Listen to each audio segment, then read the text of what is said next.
នាំគ្នាដាំដលងហើយក៏ថែមម៉ោងគឺទៅរកសិតប៉ក់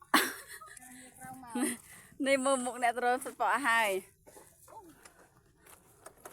ថែមម៉ោងនាំគ្នាថែមម៉ោងទៅរកសិតប៉ក់នេះដល់ព្រាមអ្នកមួយអ៊ំនៅណាមើលមិញរកបានប៉ុន្មាននេះរកបានប៉ុណ្ណេះមិញរកបានប៉ុណ្ណេះមិញសិតប៉ក់ឥឡូវនាំគ្នាទៅថែមម៉ោងរកសិតប៉ក់និយាយវាថាដាំដលងសុកក៏នាំគ្នាទៅរកសិតប៉ក់ម្ដងនិយាយថាជ្រួជ្រើមនោះឃើញគេរកបាននោះក៏ជ្រួជ្រើមទៅរកគេដែរតែ